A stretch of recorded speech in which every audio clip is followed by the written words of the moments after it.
সবাই জানে ভালোই আছি আসিয়া প্রবাস, লক্ষ টাকার বায়না ধরে আসলে নতুন মাস।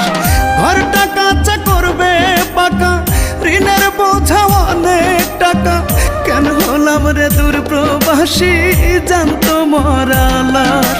আমি জানতো মরা লাশ, আমি জীবন্ত এক লাশ, জানতো মরা